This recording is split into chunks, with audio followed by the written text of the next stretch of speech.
Okay. Hi, everyone. I hope everyone is safe and well.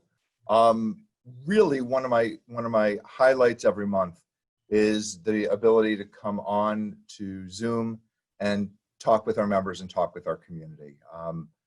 One of the things we're most proud of is that we have opened and that we have opened safely and that we have maintained as many services to the community as we can in this really unprecedented time. One of the things that we're not able to replicate exactly is the informal interaction, walking in the hallways and seeing people and getting to just have conversation with our members. So this is our way of replicating that in our own little talk show that we get to have once a month. So again, I just want to reinforce some of the things that we are doing. First of all, we continue to have our summer camp and early childhood program open. Our summer camp is adding an extra week. So this week we are going to have an 11th week of camp. And that's because of the delay in school starting. So we wanted to immediately put in place something that would be a help and a safety net to parents who were trying to figure out a care solution at that point. So camp will have another 2 weeks after this Friday. Additionally, our early childhood program remains open. In both of those programs, we have limited the number of participants in order to create our own little bubbles to make sure that we are keeping everyone safe and healthy throughout the course of the day. Our Taglit program remains open and is in great shape over at Or Hadash Synagogue. We are really grateful to Or Hadash for their partnership and their proximity so that we can really work together and ensure that everyone is active and that we can bring them over here to swim. Lastly, on the physical fitness side, we certainly were disappointed and understanding of the fact that at the end of June, the governor had closed the fitness centers. We certainly complied with that. We closed our fitness center immediately. However, we did keep our swimming pool open for lap swimming, and we did have our tennis courts available for tennis playing. We were also very grateful that we were able to get our outdoor pickleball courts up and running. And we now have outdoor pickleball, and we will start adding afternoon and evening times for outdoor pickleball. All of those activities on the physical fitness side are by reservation only. So currently we have 8 people at a time that can use our swimming pool, and people sign up and can reserve a lane 30 minutes at a time. The governor's office did extend the closure of the fitness centers until at least August 6th. He will make another announcement, and we are hopeful that there will be a path for us at that point to be able to reopen our fitness center. We have been in direct communication with the governor's office. They have shared with us, and I share with you with a great deal of pride, that the protocols and procedures that we have put in place are noticed. They are the standard that they are looking for and beyond. And we are hopeful that if there is a path for some to open, that we will be on that list and we can get people back here using our fitness center. I'm going to pause. I've given a lot of information at the front end and see if anyone has a question. Before I do that, I will say to you, one, if you want to be able to, I know we have more than one screen, you can put your computer in speaker view, and then you will only see the person that's speaking. Number two, if you'd like to raise your hand, I won't see you because you're on 2 screens, and Monica may not see you either. So please, in the participant button, if you click on that, there is a mechanism to raise your hand virtually, and that we will see and we will be able to call on you. And if you want to give it a try, you can just shout your questions out by unmuting yourself.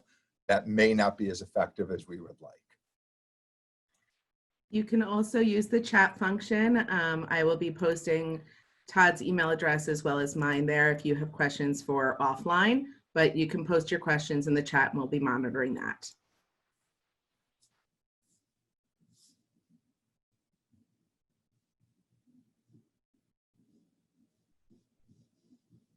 Okay, so I'm going to let you all ponder some questions, and then I will keep chatting to. Oh, that's my email address.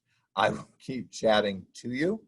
One question that we had gotten earlier today was about our youth sports program and when we envision that being able to start, how that can start, when it can start safely. And we had made the decision before the fitness center had closed that there were a couple of programs and services that we were not ready yet to get back into the business of, because we didn't believe that we could do them in a physically distanced way that would be safe, or that we could do them in a way that did not create a lot of cross traffic within the building. Youth sports or youth basketball or recreational basketball was one of them. And we have not yet come up with a way that we think we're going to be able to do that even if we reopen in August. We are going to continue to look at that and try to come up with a path to reintroduce some of those sports in a much smaller way than we had done them before. So the idea of 60 or 70 kids on the gym floor at one time is not going to be a reality right now. Much as we would like that to be the case, right now that doesn't seem like the right way to approach it. But if we can come up with the appropriate plan and bubbles to be able to do that, and to do that in a way that is reasonable, then we certainly are anxious to get back to that. The other thing is group exercise. We at the moment are very happy that we have a robust platform to continue group exercise using the virtual space, and we are still getting good attendance in group exercise online, and we really encourage you to sign up for that. We know that we have a number of our members that use their insurance-based membership to take classes, and we do get reimbursed from those insurance-based memberships when people sign up online.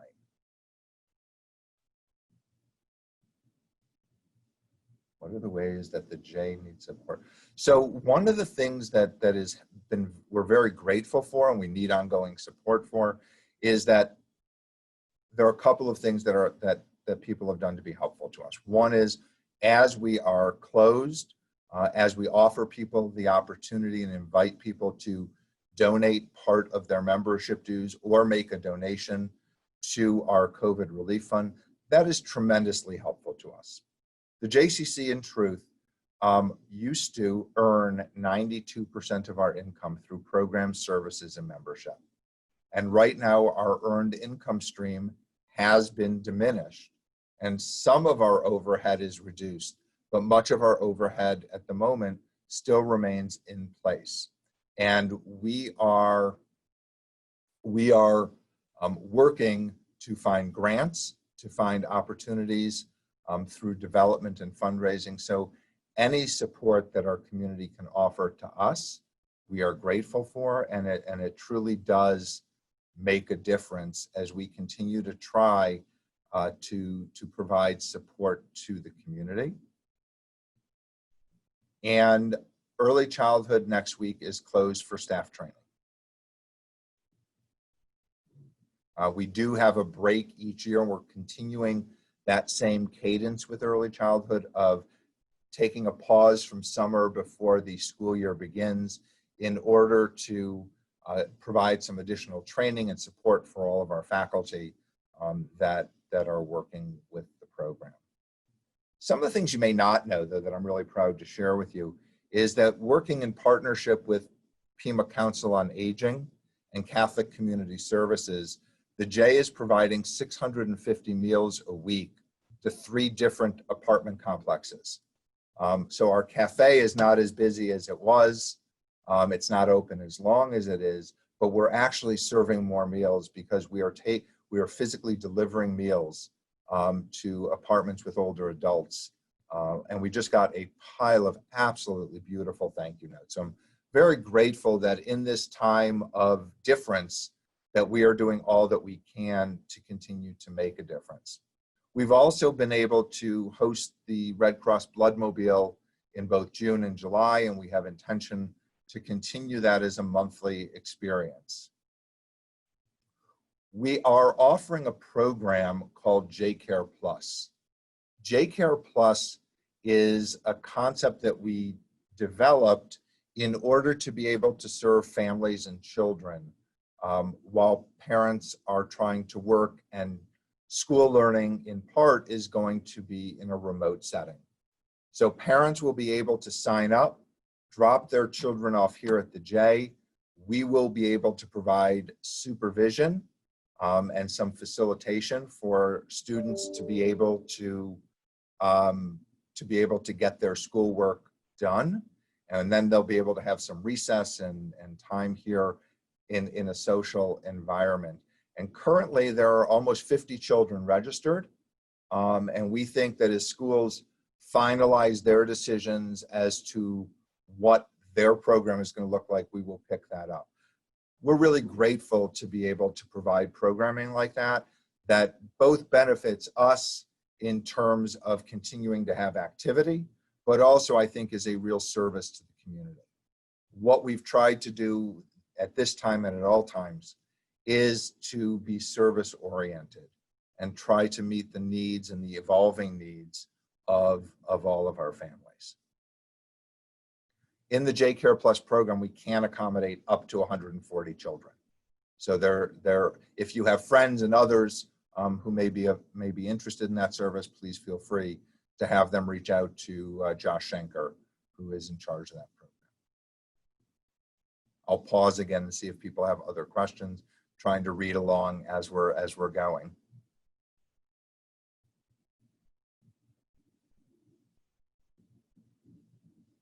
It's a quiet group.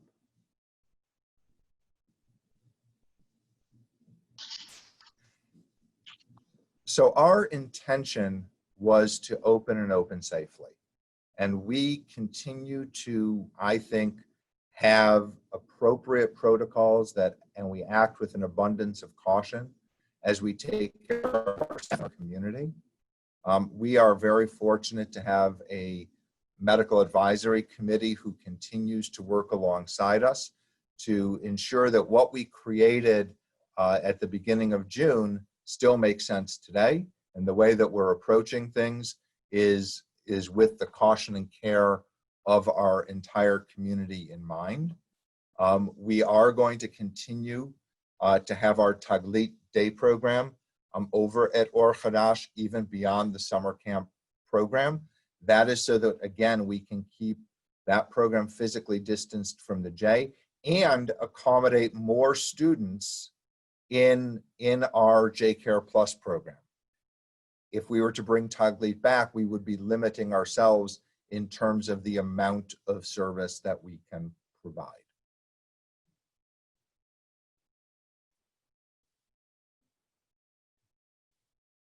Questions? How about thoughts or comments? Because we don't know it all. And what we really need is a community to come together and help us think about what we might not be thinking about. So if you have a thought or a suggestion that you'd like us to consider, whether it's a program or a procedure, I would really be very open and welcoming of your ideas.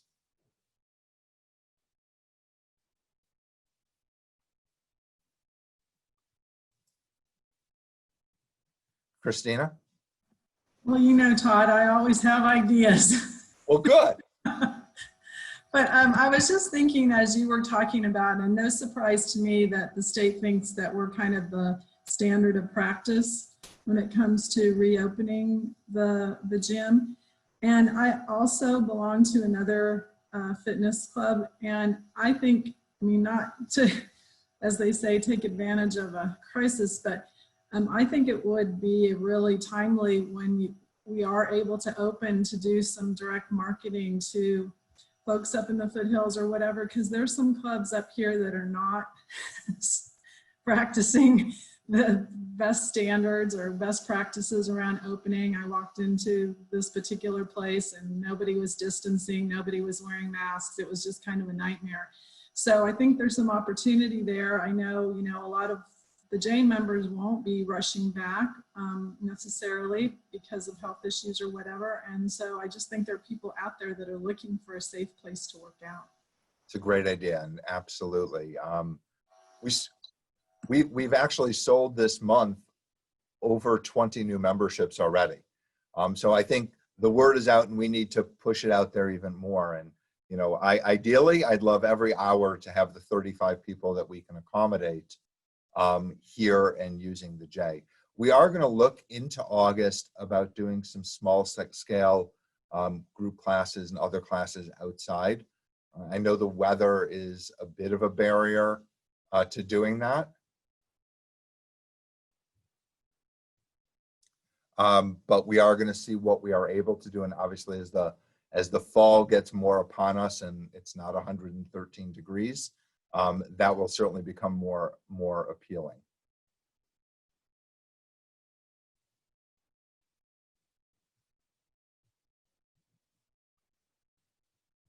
So I know there was a question about equipment and I couldn't read all of it carefully. I'm going to ask Amy maybe to respond in the chat, but I know we are working, I saw part of it, we are working on getting some equipment for a body pump that might be available, but I'm going to ask Amy if she doesn't mind to respond in the chat right now.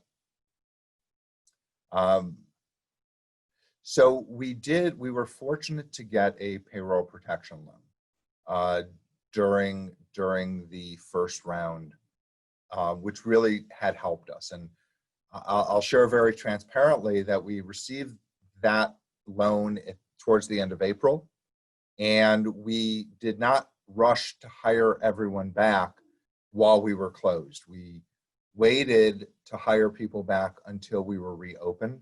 And what therefore the payroll protection loan helped us to do in reopening was replace some of the earned income that we had not yet received.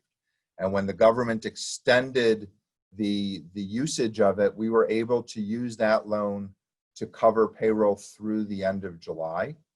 And our earned income was so significantly down that allowed us to begin to get in a position to get membership stronger. Candidly, not having membership income in the month of July hurt that strategy. But we did get that loan and we were able to use it, I think, very effectively at the moment. That loan isn't in place anymore. We did finish using it. And if there is another opportunity, I assume we certainly would look at it. It was incredibly helpful to an organization that depends so heavily on its earned income. And even if fitness would have remained open, this self-decision to limit the number of kids in camp and limit the number of kids in early childhood really changed our business model a little bit. So Megan, group fitness will return in some small fashion as soon as we can get people outside. And after the fitness center reopens and we get our cadence back with using the fitness center, we will evaluate again on a very small scale how and where we can do some of our group fitness classes that I know people miss so desperately. And it's both the class and the camaraderie, so we really want that to be available.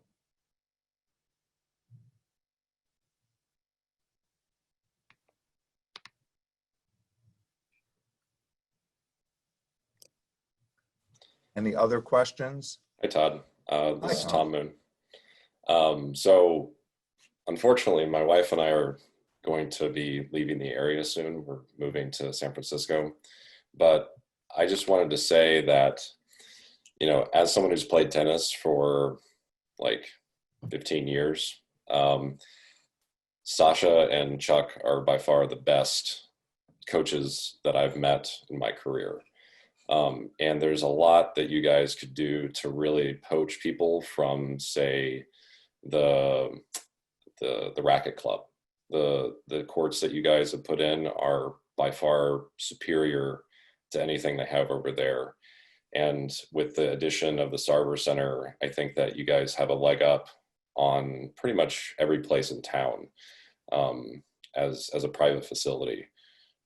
If you bring in maybe one more coach and start doing small group classes, because I know that I participated in large group classes before COVID, but if you guys spread out the classes and keep it to a minimum of like 3 or 4 people, I think that you guys could really capitalize on this situation in terms of revenue as, you know, the numbers trend downward and things look better. Thank you. I think you're absolutely right. And I really appreciate your calling that out and naming it, because we're proud of that entire program. And now we have the opportunity to maximize it. The courts are great. Our pros are terrific. We're hoping to not only expand the adult business, but really dive into youth tennis. I know Chuck has gotten certified in the Net Generation program, and we're hoping to be able to bring kids back. And those pickleball courts that we referred to earlier are also good courts for orange and red ball. So we'll be able to get some kids out here in a limited way. What else? And good luck in San Francisco. We'll miss having you here.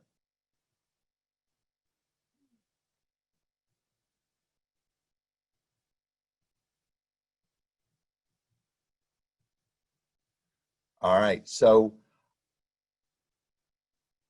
swimming programs for children. So we do have lessons right now, which are small group. We offer them as part of early childhood and camp.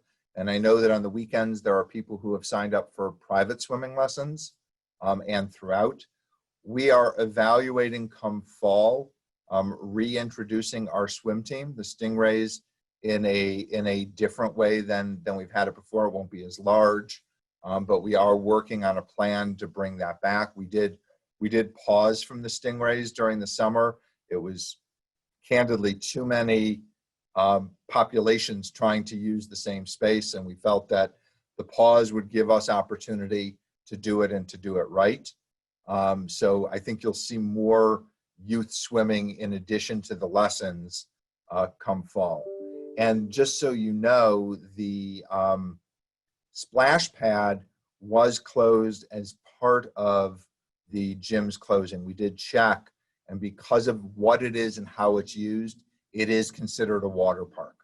So we did not open the splash pad during the month of July, and we'll evaluate that after the next one. So Mallory Shanker, who is our Director of Sports, Recreation, and Aquatics, is also a swim coach, and she and the assistant coaches are going to take the lead in bringing back the Stingrays team.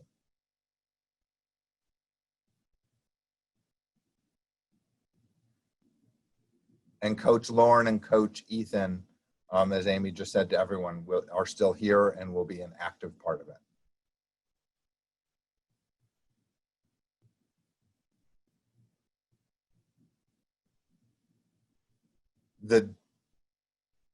The gym roof the roof over the building is almost done. The roof over the gymnasium is completed, but they're not all the way done with the roof. The roof is 68,000 square feet, and it will be completed by mid-August. But the building is watertight right now if monsoon season ever decides to come back.